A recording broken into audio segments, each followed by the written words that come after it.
佢喺文革時期曾經風光無限，但佢唔滿足於喺工廠入面打工嘅平淡生活，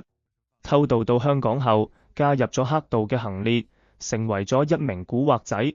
因為老大唔俾佢升遷嘅機會，就背叛咗老大，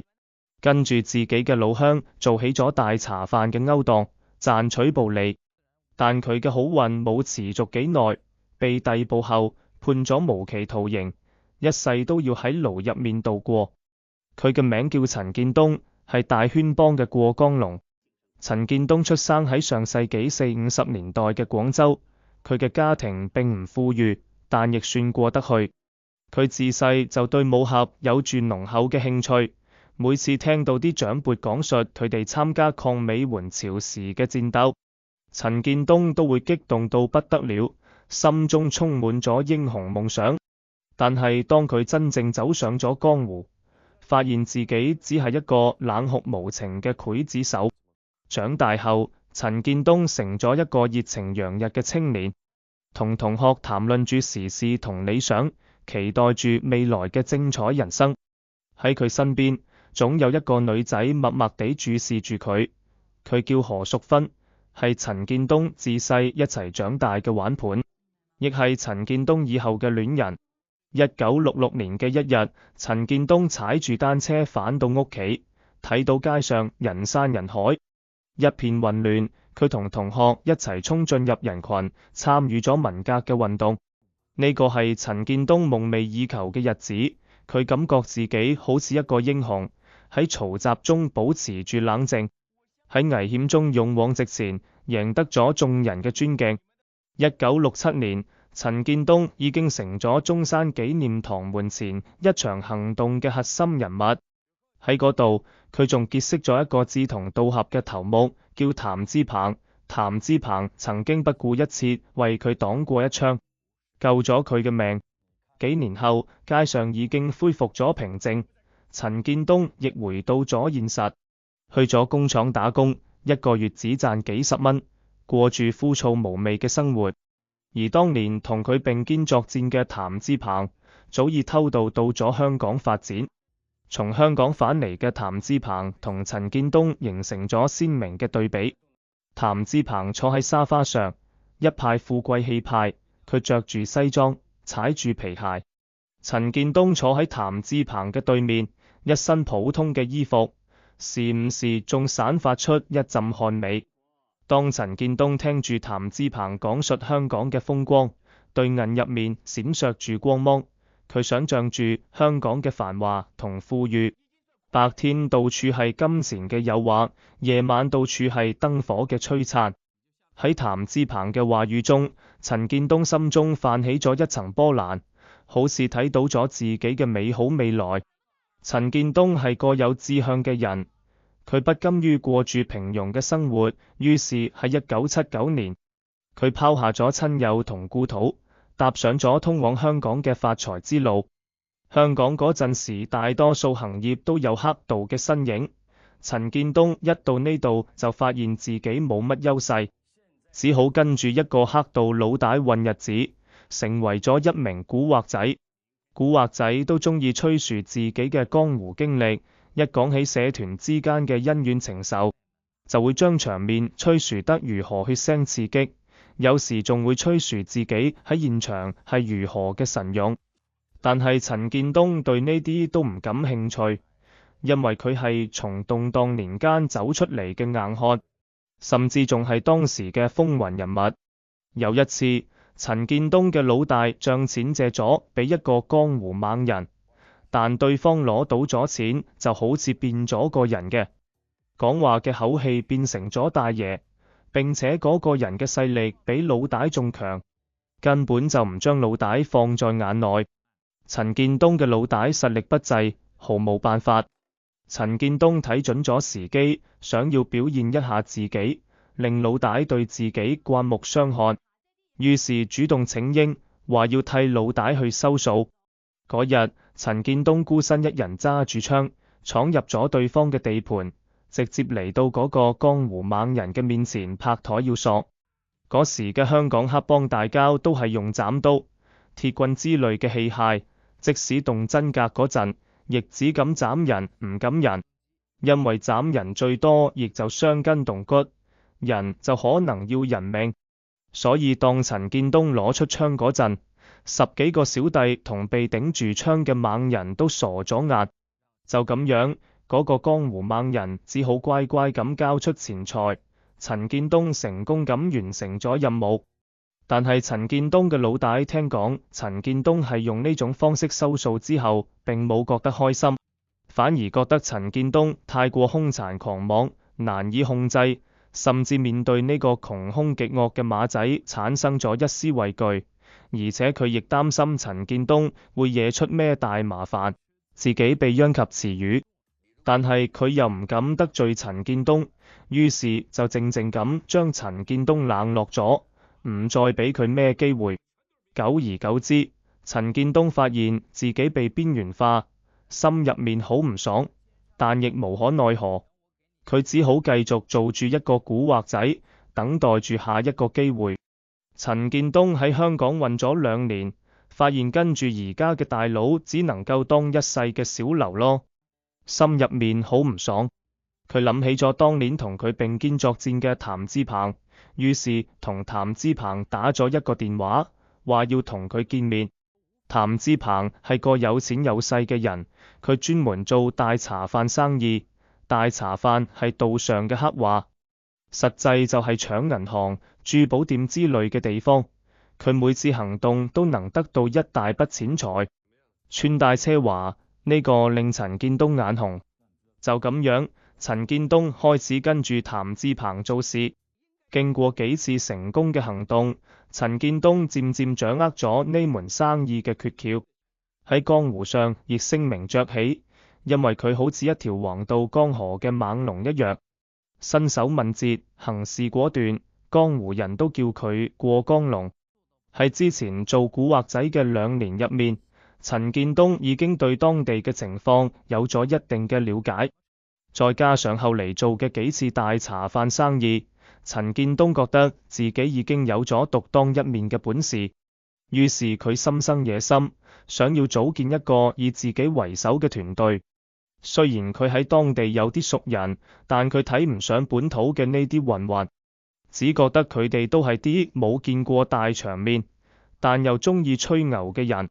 陳建東喺1981年返到廣州老家，揾到咗當年一齊橫行霸道嘅5個兄弟。陳建東係帶住譚志鵬那樣嘅氣派返廣州嘅，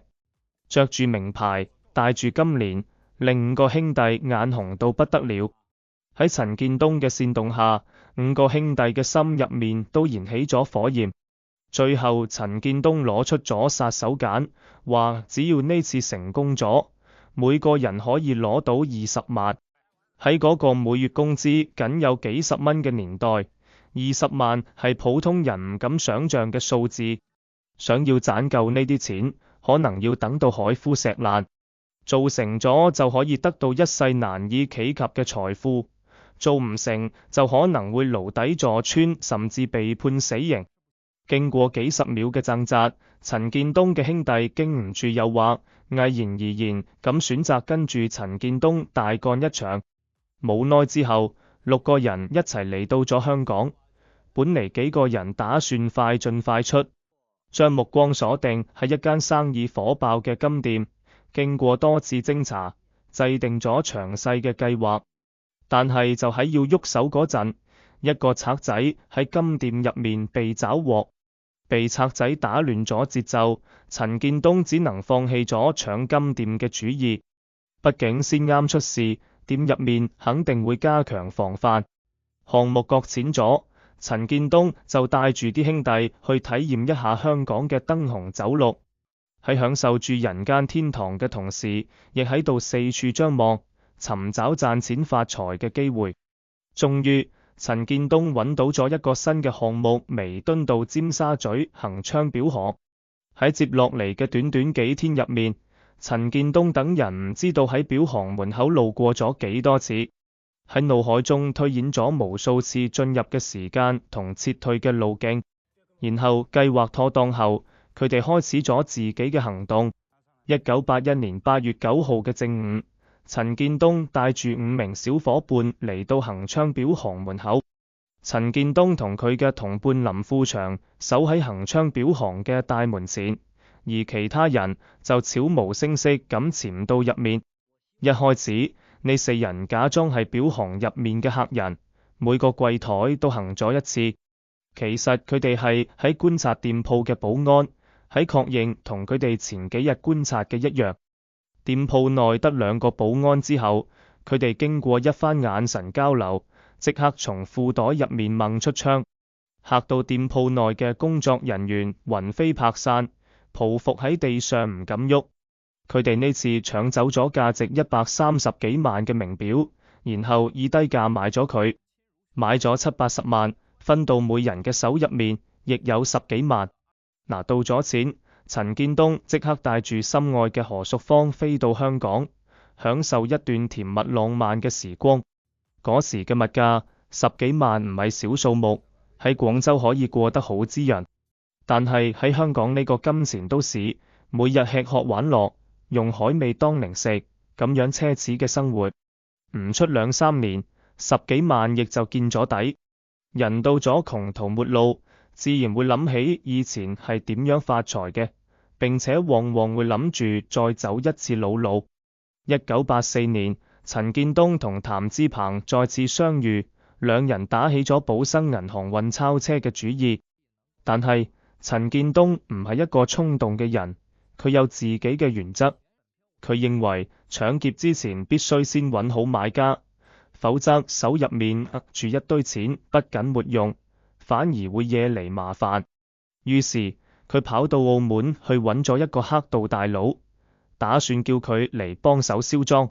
但係呢個大佬一啲都唔客氣，一開口就要求分走總價值嘅1半作為中介費。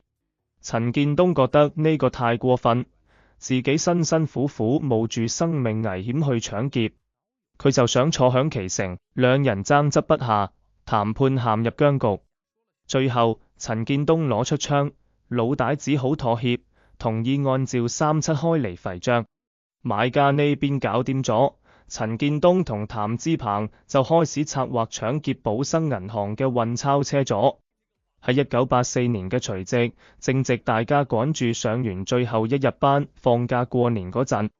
陳建東一夥人睇準時機出動，對住寶生銀行嘅運鈔車落手。嗰日下晝，佢哋同阿 Sir 喺銀行門口發生激烈交火。喺交火中，譚志鵬不幸被打中，倒喺地上，血流不止，動彈不得，但仲有一口氣。同夥中一人睇到呢一幕，心諗譚志鵬已經冇救啦，仲不如趁機滅口，免得佢被抓住後招供。就喺佢掹出槍對準譚志鵬個頭嗰陣，陳建東制止咗佢，講冇喐手，譚志鵬係我哋嘅兄弟，佢曾經救過我嘅命，今日我唔可以俾佢死。譚志鵬聽到陳建東嘅話，心入面十分感動，佢話你放心，我唔會出賣你哋嘅。陳建東點咗點頭，對譚志鵬講，你保重，然後帶住其他人快速逃離現場。譚志鵬呢個主謀落咗網，阿 Sir 經過幾日幾夜嘅拷問，譚志鵬終於崩潰，將陳建東一班人嘅老窩供咗出嚟。1984年2月5號一大早，陳建東一班人正喺大行浣紗街嘅浣紗花園入面睡得香甜。喺佢哋嘅計劃入面，今晚就要坐船遠走高飛，但佢哋唔知道呢個時候飛虎隊已經將呢度團團圍住。一聲令下，飛虎隊破門而入，結果自然係以陳建東一班人被擒拿收場。據說當年香港發生嘅打劫運鈔車嘅案件中，規模最大嘅就係陳建東一伙人所為。佢哋犯下嘅呢起案件引起唔少嘅輿論。冇耐後，陳建東被判無期，而譚志鵬因為出賣同伙有功，判咗7年。半年後，麥當雄趁熱打鐵上映咗《省港奇兵》。呢部電影入面講嘅就係陳建東當年嘅江湖故事，劇情相當火爆。2009年，坐咗25年監嘅陳建東病危，喺牢房入面斷咗氣。陳建東係一個典型嘅迷失自我嘅人物，佢喺年輕時曾經風光無限，但喺後嚟佢唔滿足於喺工廠入面打工嘅平淡生活，偷渡到香港後加入咗黑道嘅行列，成為咗一名古惑仔。佢以為咁樣就能實現自己嘅英雄夢想，但唔知道自己已經走上咗一條不歸路。佢最終被判無期徒刑，喺牢房入面斷咗氣。